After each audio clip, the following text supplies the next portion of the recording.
Well, happy Father's Day, or happy Patriarchs Day out there today. I know this is a little bit late in recording it, but I thought, hey, I wanted to wish everybody happy Father's Day and say, hey, it's good to be a patriarch here in 2025. Also, or my friend Michael asked if I put a video out to have everybody share their experiences of going to church and what their pastor said on Father's Day. Did he encourage the fathers or did he smack them? Come on, men, do better. You all are just terrible, blah blah, right? Hey, give me a comment below. What did your pastor say on Father's Day? Now, my pastor did a good job.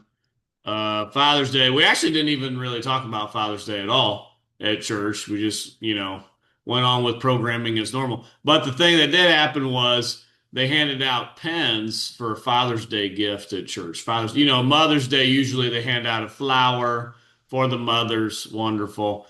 Father's Day, they handed out a pen and they called it the honeydew pen. Hey, yes, honeydew. So for your honeydew list, you can make sure to write down the things that your wife wants to do. And that was a little like, come on now, give it what? I appreciate the gift, but come on, the honeydew pen. Like for Mother's Day, did we hand out brooms and say, hey, make sure you get your house cleaned up for your husband here? Like, no, everybody would go nuts if we did something like that, right? So that was a little, okay. And then my pastor actually did share a story to start off with. Had really nothing to do with Father's Day, but it was like, whoa, whoa, man. But in his story, he said when him and his wife first met, he was late a lot. He'd be 10 minutes late to pick her up for a date or whatever. And so she didn't like this very much. And so she told him, "Hey, this is the problem. I'm not happy with you being late." And he said, "Well, I haven't sinned against you. I mean, this is just a benign thing, and so I don't think I should have to change because this is the way I am." And of course, as you can imagine, that didn't go over so well. And so as they got married, this pattern continued where he wasn't meeting her expectations. And so she finally said, maybe we need to go to counseling for this because you aren't very considerate and it makes me feel bad. It hurts my feelings and I'm not happy. And then when she said we need to go to counseling, he replied, maybe you need to go to counseling, but I don't. And the whole church gasped. How could you say such a thing to thouest, beautifulest bride, blah, blah, right? Speaking in the King James. No, we don't use King James in the church. But anyway, everyone was shocked that he would be so insensitive. And so, of course, he had to repent of his insensitivity and be the perfect husband for his wife, blah, blah, blah. I think I paraphrased that pretty well. Like, I think if he's listening, I think I paraphrased that pretty well. Now, I was in shock when, my gasp came when now I think she was probably, dating girlfriend, fiance but I was in shock when she was like, "Hey, you better get here on time. You're not meeting my expectations." That's when I was, whoa, wait a minute, time out. This is not the patriarchy here. That's where I was saying, "Hey, listen, woman, I'm on a mission from God, man of God on a mission from God, and you better get yourself in line with that mission. If that means I'm late because I am on mission for God, then you better put a smile on and be happy about it, or else get yourself to counseling." Now, listen, you can't say that from the pulpit. I mean, you'll be getting tossed out of the church. We all understand that, but this is what I was thinking. Anyway, that was my story. Father's Day, the Father's Day story. I thought, man, the whole church gasped.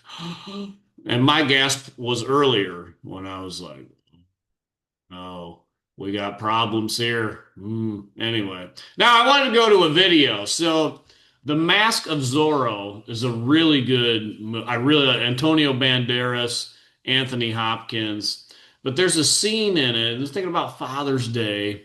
There's a scene in the movie that's just so good because in the plot of the movie, Anthony Hopkins, he is the original Zorro, and his mortal enemy, by a turn of events, his men by accident kill his wife, and then his enemy takes his infant daughter from him and puts him in a prison for 20 years. He stays in this prison and he waits and waits until his enemy returns to the land of California.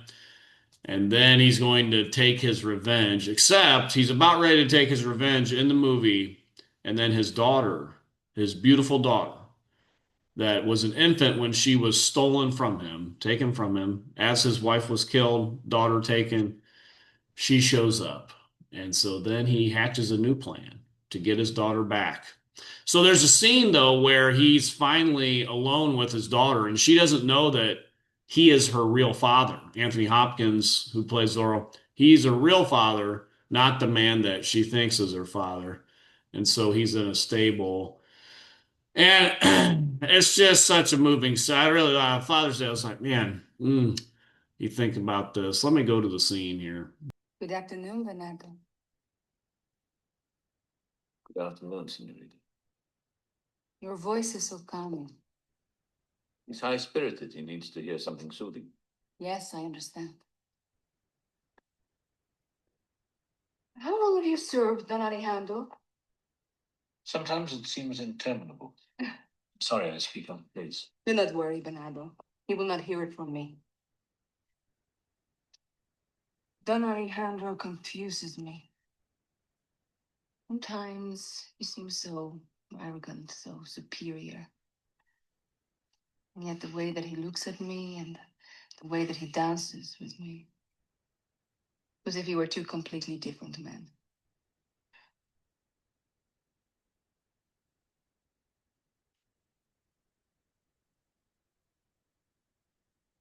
See her dad, he just stares at her. He can't believe his daughter's standing there with him.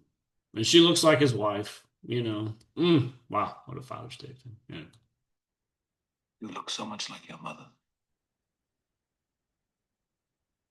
How would you know that? Well, I don't see much of Don Rafael in you. I know my father wishes I acted more like her.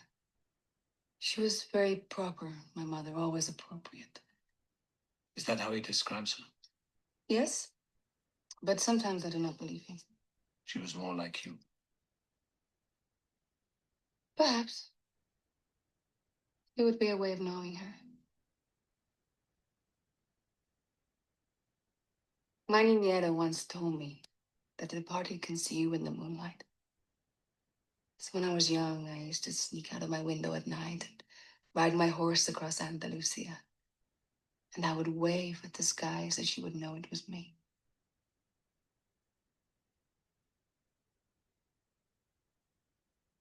How did she die? Giving birth to me. My father rarely speaks of her. I think he finds it too painful. Yeah.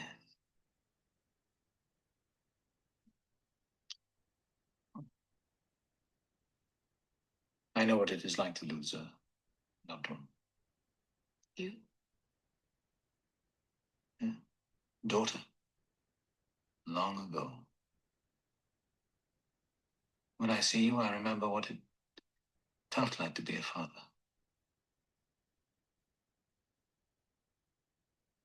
Man, think of it. He remembers what it feels like to be a father because she's his daughter. Oh, wow. Think about that. Daughter 20 years gone, then you get to meet her again. Wow. Powerful scene. I really like this. I'm sure your mother would be very proud of you, senorita. Thank you. Bernardo, I have to ask you, have we ever met before? Why would you think that? I don't know, it's strange. Your voice seems so familiar somehow. But I haven't been to Spain since before you were born. Of course. Well, it's a very pleasant voice. Thank you. Good day, Bernardo. Good day. Ooh, now in the opening of the movie, he would always tell his daughter stories as she was an infant in her crib. And so she recognizes his voice as an adult because of all those stories he would tell her before bedtime as she was in her crib. Wow, what a powerful scene. Really like that scene in the movie The Mask of Zorro. It was a good movie. Good movie for a patriarch. Don Diego, who plays Zorro, he is the patriarch. Loses his wife, loses his daughter, but he gains his daughter back in the end. Ooh, man, it's a good scene anyway. Well, to the patriarch out there, hey, give me a comment below. What happened on Father's Day? I want to know. Did the pastor say anything? What did you have a good Father's Day? If you are a father, if you're not a father, well, I'd encourage you to become a father. It's awesome. It's great. It is great. And our Father in heaven wants us to know as well that Christ is winning. He is building his church, and the gates of hell will not prevail against it. Until next time, this is the Post Millennial Man.